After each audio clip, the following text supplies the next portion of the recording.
We will go on the record in the matter 25 CF 36, State of Wisconsin versus Christine Stewart. This date appears through District Attorney Kevin Schmidt in person. We have Ms. Stewart appearing in person with counsel Emma Campion. We're set here today in this matter for a plea and sentencing. The parties have reached an agreement. Can you please recite it for the record, Ms. Campion? Yes, Your Honor. Ms. Stewart will plead to count 2. Counts 1 and 3 will be dismissed and read in. The parties jointly recommend a withheld sentence and a probationary period of 18 months. Believe the conditions recommended are an AODA assessment and follow through and absolute sobriety. Basis for the public interest, Mr. Schmidt.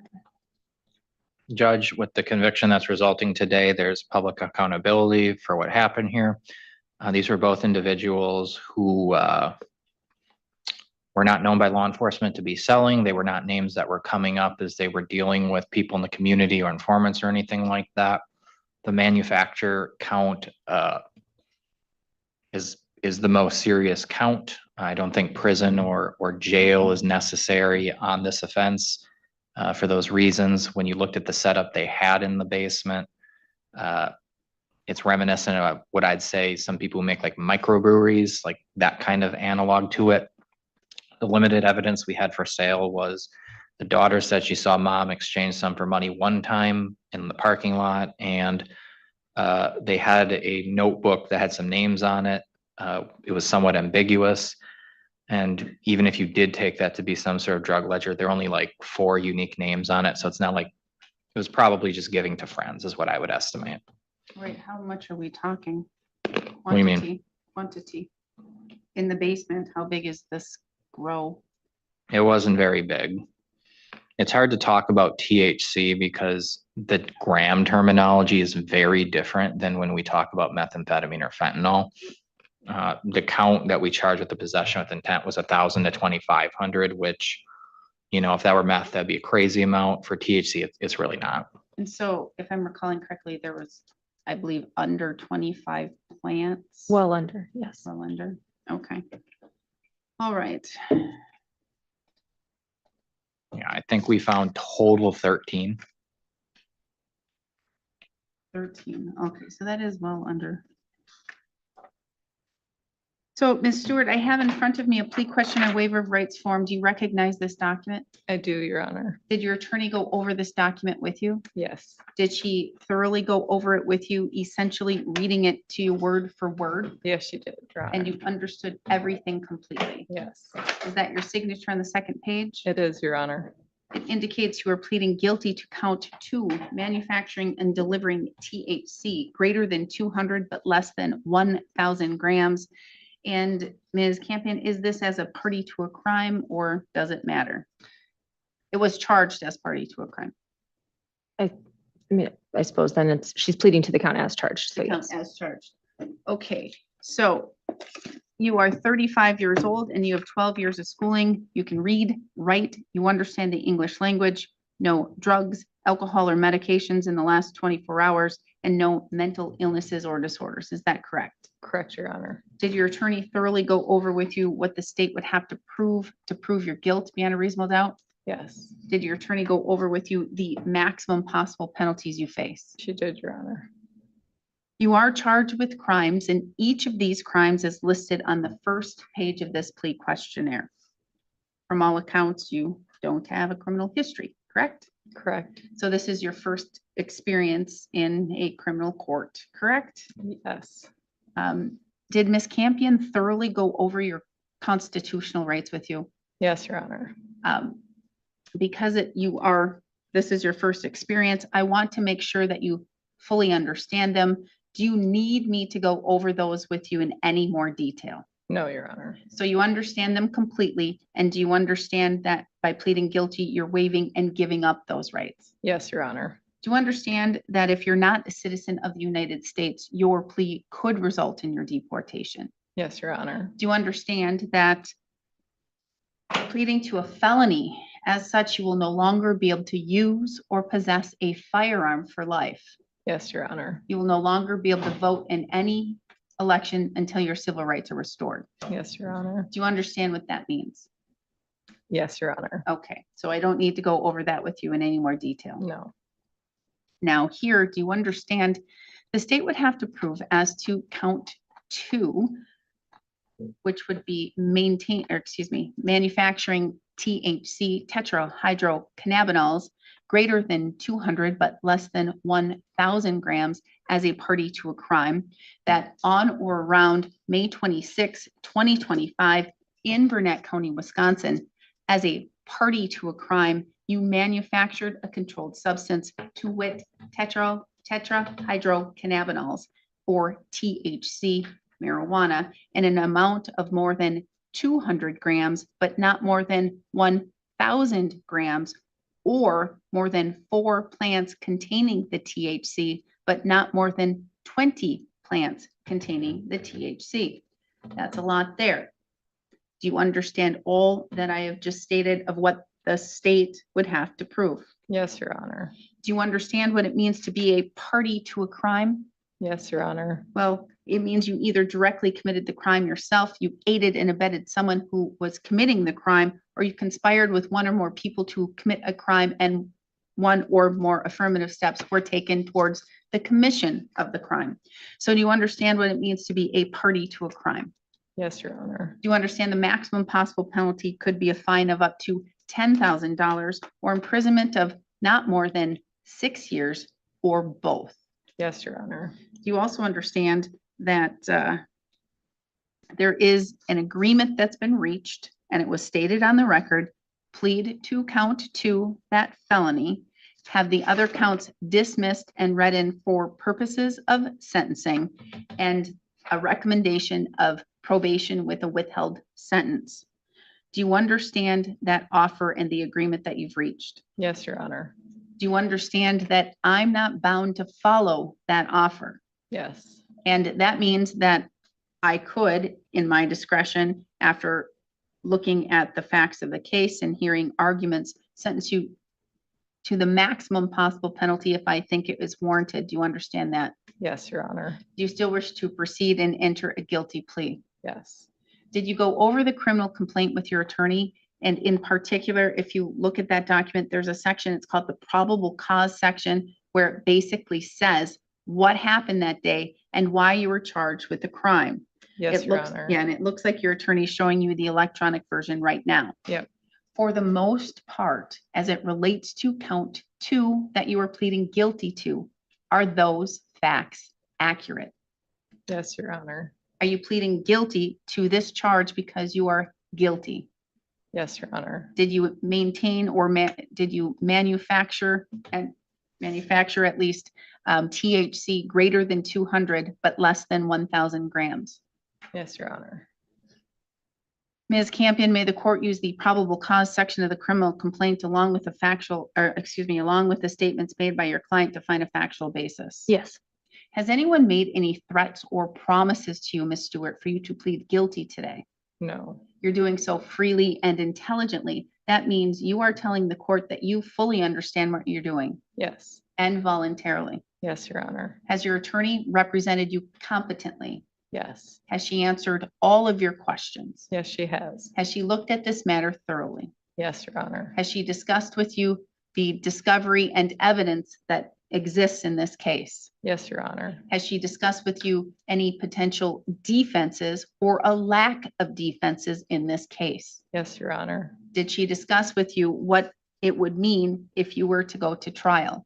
Yes. Did she tell you it is your decision and your decision only? Yes, Your Honor. Are you satisfied with her services? Yes. Any questions for this court or for your attorney before I proceed? No. As to count 2, manufacturing or delivering THC greater than 200 but less than 1,000 grams, a class H felony as a party to a crime, how do you wish to plead? Guilty, Your Honor. The court will find your plea of guilt is done knowingly, intelligently, and voluntarily. I'm going to find that you understand your constitutional rights and what it means to waive and give up those rights. I'm going to find a factual basis to accept your plea of guilt. Based on that, I will find you guilty of count 2. The remaining charges will be dismissed and read in for purposes of sentencing. A judgment of conviction will be entered today. Argument and sentencing recommendation, Mr. Schmidt. Thank you. I already alluded to much of my argument in the statement on the public interest. The reason why the state really wanted to stick to the manufacturer count is mainly for two reasons. One, the manufacturer count actually doesn't care if it's intended for ultimate distribution. That is, if you're growing for yourself or creating a substance for yourself, it still violates the statute. It has ever since the legislature removed the exclusion for growing for personal use in 1993. So I think this is a statement everyone can agree happened. There's definitely this grow operation in the basement. There is some circumstantial evidence, as I outlined in the statement on the public interest, that perhaps some sale happened at some point, maybe in Burnett County. But to the extent of that, would be largely speculation on my part.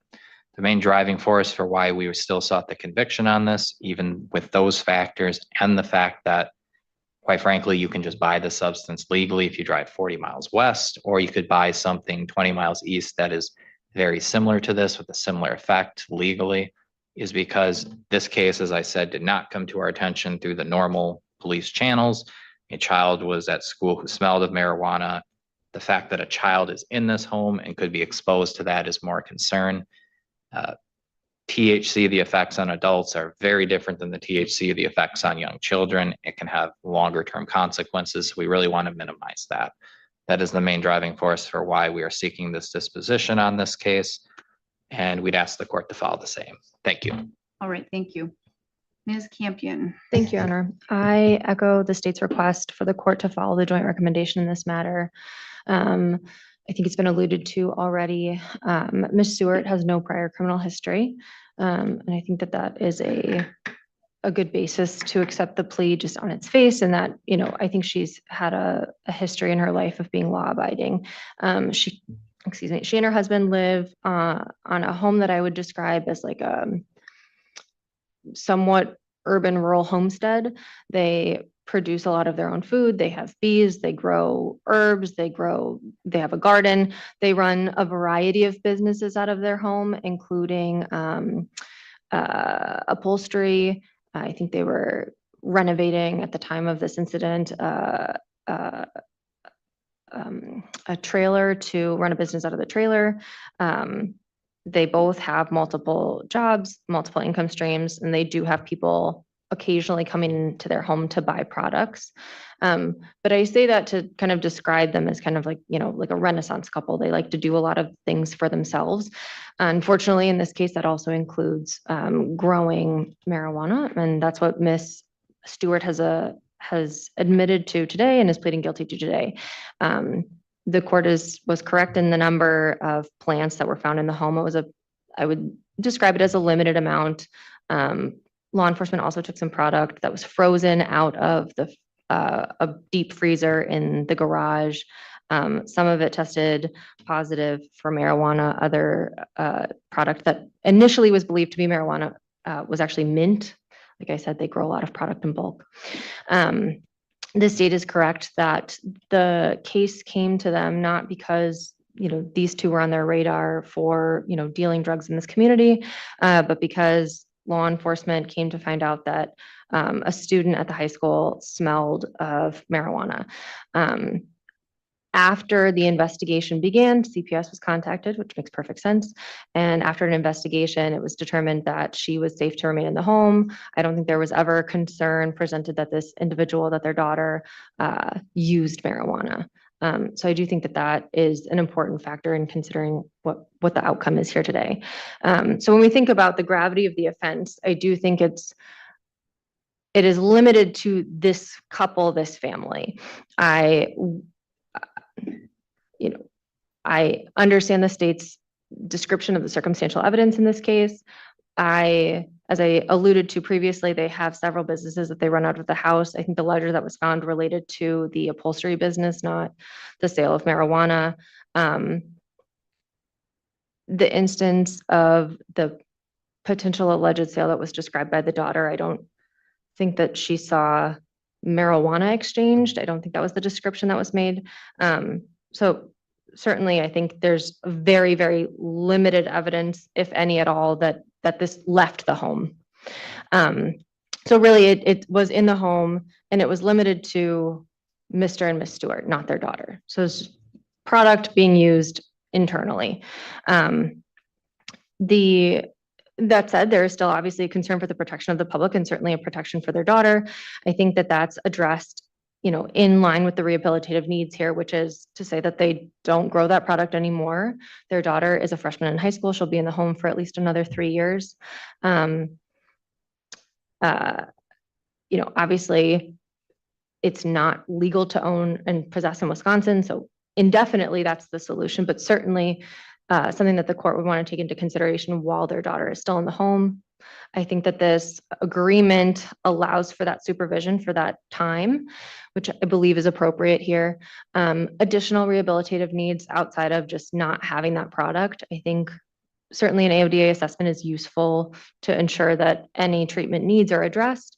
I don't believe there are any additional needs. Ms. Stewart works. She's a mother. She's provides for her family. I don't think that either party has identified additional needs.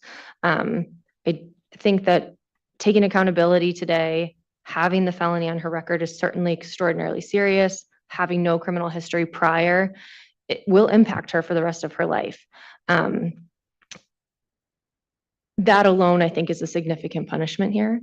And so I think that that is sufficient and does not require the need for jail. Certainly it's available if she violates probation, but I think that giving her the benefit of probation to begin with is appropriate here. 18 months, in my mind, is a sufficient amount of time to address the seriousness of the offense without, dragging it out for an unnecessary period of time that ultimately could just waste taxpayer dollars that we don't need to do. But allows for an extended amount of supervision to ensure, that Ms. Stewart remains law-abiding moving forward. Thank you, Ms. Campion. Ms. Stewart, I'm now going to give you an opportunity if you wish to. You don't have to, but if you wish to make any statement, let me know anything that you want me to know. If you've heard something you want to correct, or if you've heard something you want to expand upon, you will have the floor if you wish. Again, you do not have to. No, thank you, Your Honor. Okay, thank you. Ms. Stewart, in sentencing an individual, a court has to do certain things. First, I have to look at the nature and the gravity of the offense.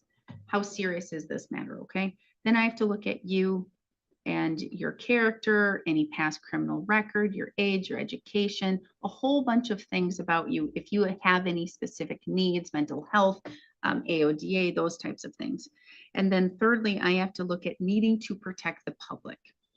Here, we're dealing with a substance, an illegal substance, THC. And as Mr. Schmidt argued, you can go in any direction pretty much out of the state of Wisconsin, and you can get THC legally. Not here, not ever. And I don't see it in the near future, but I'm not the legislature. Okay, they get to decide. The issue with this case is because the issue is the growing, having that grow operation of the THC. There's not concrete information that it rises to a higher or more serious level because there may be some sales, but there's no way to determine whether or not that's accurate or true or what that even meant. And with the small amount of plants, this isn't a tremendous grow operation. It's not under a huge, the whole basement. We've had grow operations in this county before, acres. Okay, this is not an acreage issue. This is 13 plants or they're around. I don't know why or the reasons that you have or your husband has or anything about why you smoke THC. Again, it's illegal in Wisconsin, any way, shape, or form. Own, possess, sell, whatever. But I'll leave those things to you and to a probation agent to determine. The other area here that raises the seriousness is the fact that it involved your daughter. And that's what I look at the most here, is because a juvenile who now isn't a freshman in high school, but was 8th grade at the time of this incident, it put her in a very difficult position. I don't know you. I don't know your husband. I'm going to guess that it's your daughter together, but I don't know that either. But it's putting her in an extremely awkward position. Because you're her parents. She loves you. She respects you. She wants to protect you, even though you're to protect her. But then she goes to school and it's inevitable that it's found. And I'm sure there's a lot going on internally with her. Hopefully that's going to be addressed, and hopefully she knows that her mama and her daddy are not upset with her, that she did the right thing. Because again, she was put in that position. She doesn't need to carry the burden that the adults have. She needs to be a kid and experience still being a kid, because a freshman in high school is still a kid, still a very young girl who has her whole life in front of her. And we don't want to make it any more difficult than it already is. High school sucks. And I'm sure it's even worse now with all of this technology.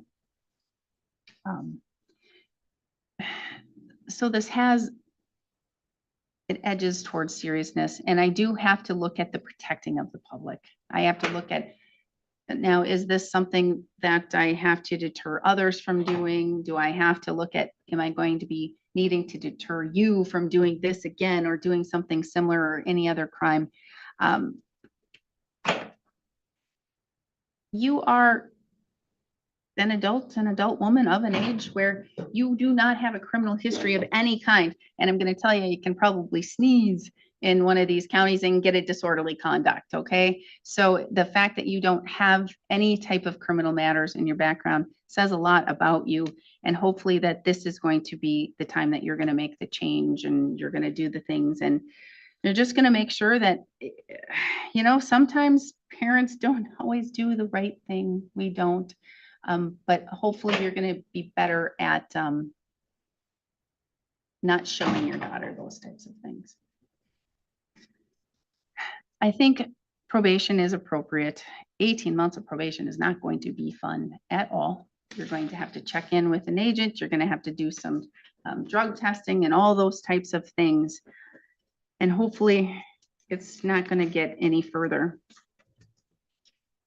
18 months of probation, I will follow that recommendation. I'm even going to follow the recommendation for a withheld sentence. Now, I never think, I'm going to tell you right now, and I'm going to say it on the record, this is never going to be a prison sentence unless, let's say that maybe you were found again with a grow operation and then it's bigger and all those things and you don't learn your lesson. But looking at the facts here, this is not a prison case. The fact that you are now a convicted felon, where this is going to remain on your record forever, that's a punishment. That's a punishment alone. And to have the probation and all of those requirements that you're going to have to do and you're going to have to complete, that's a punishment. And I think having those punishments and penalties on you, I think they are going to hit you hard, and I think they are hitting you hard. You're just better at putting on a brave face and being strong. I don't foresee revocation in this matter, so I don't believe I will need to make any determination upon any type of incarceration sentence. And that's why I'm not doing an imposed and stayed, because I can't say with this case how much jail, at least at this time, it could be. I don't think I'm going to have to worry about that. I think you're going to do all that you need to do to stay on the straight and narrow. I am going to assess $500 in fines and fees and court costs and surcharges. I'm waiving $18. I'm not going to make you come up with the other 18. You already have $500 posted. Conditions of probation, absolute sobriety. That means no alcohol. That means no illegal substances. Regular testing of both alcohol and or illegal substances. I don't necessarily know or believe that you may need an AODA assessment, but it's not it won't harm anything to go through that and to do that. So I will order the AODA assessment. I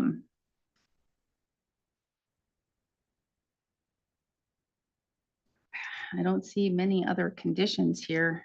Just stay out of trouble so you're not going to be back in front of the court. And you are working? Yes. Where do you work? I own my own cleaning business and I also work at the Pheasant Inn in Okay. town.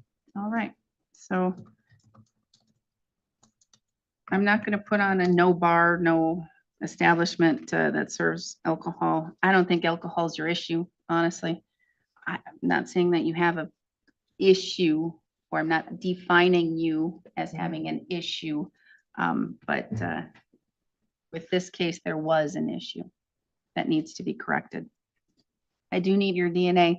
You're going to need to provide that to the jail. You'll come up here and get a form when we're done. Go to the jail, provide your DNA. You have the ability to request it be expunged through a written letter to the Department of Justice, not to me, to the Department of Justice. It's really easy to do. You can Google it or ask Ms. Campion. I'm sure she can explain it to you. This, I believe, would be able to be expunged. You have 20 days to appeal. Should you fail to appeal within 20 days, you do lose that right. Again, felony, no use or possession of a firearm for life, no voting in any election until your civil rights are restored. Mr. Schmidt, what am I missing? Nothing from me. Did you stay overnight, Jim? Did you get up next? 2 days Or of jail arrested? credit. She was, yep. So I believe 2 days of credit. Okay, 2 days of jail credit if you are revoked. Oh, I bet that was a lesson in and of itself as well. Even though we have a beautiful new jail, I hear it's, well, I've seen it. It's beautiful. 2 days of jail credit. Anything else I'm missing, Ms. Campion? I don't believe so, no. Does she need to report today? For the DNA, yes. No, I apologize, for probation. Oh, for probation. Yes, that too. And you're still in Lynchbridge Road, Yes. 2314, last four of your cell? 23. Oh, that's 14? his. Mine is 0301. Oh, sorry, I pulled up his. Oh, Yours is 0301. Got it. All right. So report to probation as soon as you're done providing your DNA. Just go over there. They'll get everything started and they'll get you going. Okay. okay. So come get the documents from the clerk and then you are on your way. Thank you, Your Honor. Mr. Stewart.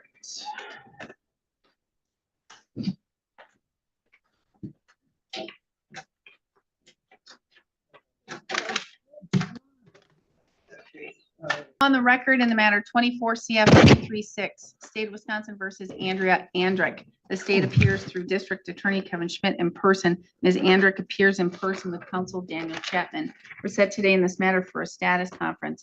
Mr. Chapman, please update the court. Your Honor, the matter is not resolved. We need a jury trial, please. All right, how many days, Mr. Probably, Schmidt? Mr. Chapman, you too. I would say probably one, That's what I almost was certainly one. gonna guess, but Mr. Schmidt, do you think more than one? No.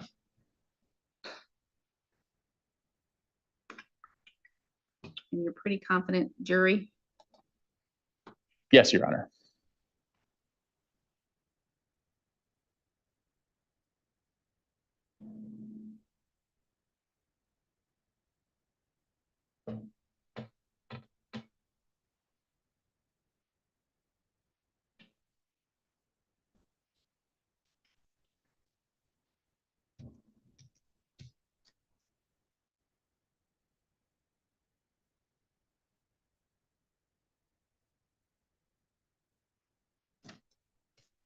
Judge Melissia R. Mogen keeps this docket moving fast.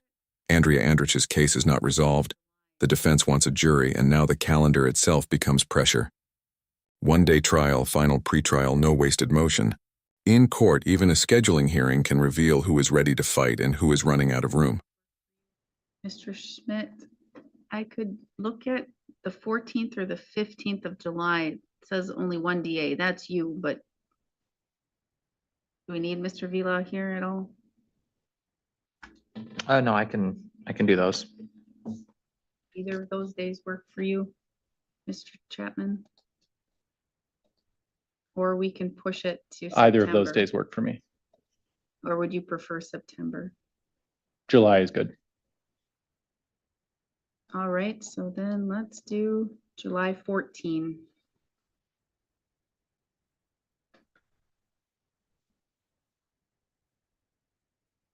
One day.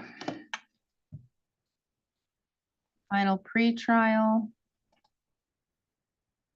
June 18. Are you available in the morning, Mr. Chapman? I am.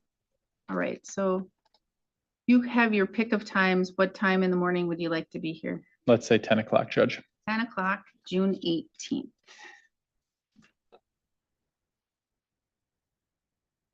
June 18th at 10 o'clock. All right, thank you. We will see you then. You can come get your notice, and then Mr. Chapman has a whole bunch of other cases right now, okay? Okay. Do not leave. I will talk to you when I'm done with all my other stuff. I believe I have Sherry Kopoff on the Kappa, yes. video.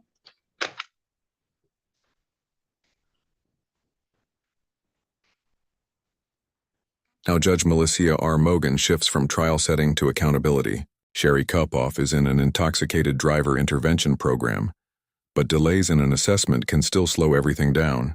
The court gives more time, not a free pass. So here's the question. When should real progress earn patience, and when do excuses stop working? We will go on the record in the matter 25 CM 90, State of Wisconsin versus Sherry Kopoff. The state appears through District Attorney Kevin Schmidt in person. Ms. Kopoff appears by video conferencing. Her counsel, Daniel Chapman, is in person. We're set for a status conference. Mr. Chapman, please update the court. Your Honor, Ms. Kappa is actively participating in the intoxicated driver intervention program. I know there has been some difficulty with her assessment becoming completed because the person she was referred to, I believe, canceled her appointment and doesn't do them anymore. She has been in communication with Tessa. I believe she's done with her community service.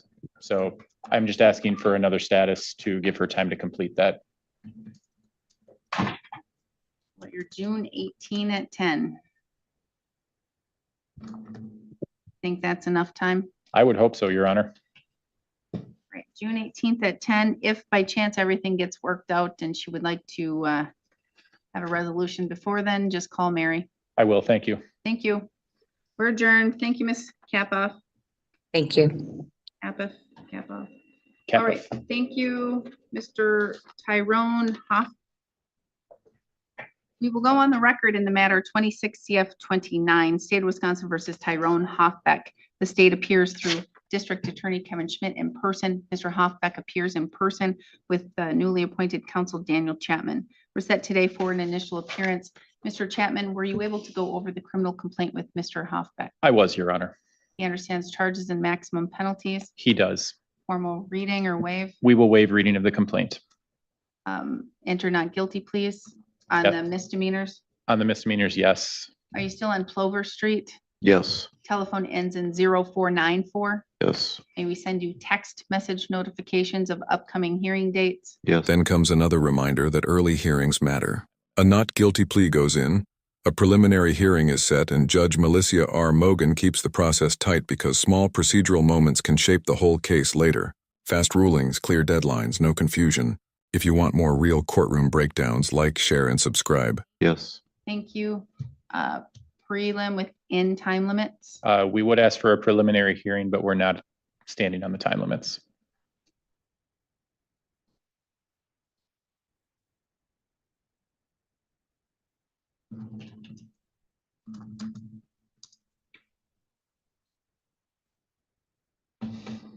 I can do May 28th at 11:15. I have a trial that day, Your Honor. May 6th at 10. That works just fine. All right, May 6th at 10, we'll have a preliminary hearing. Come up and get your notice and you're free to go. Thank you. Do you have any other questions for me? We didn't have a lot of time to talk. Hang out in the hallway and I'll be out there. Actually, wait around because I need a phone number for you too. Okay. Thank you. Ms. Matrius? Come on up.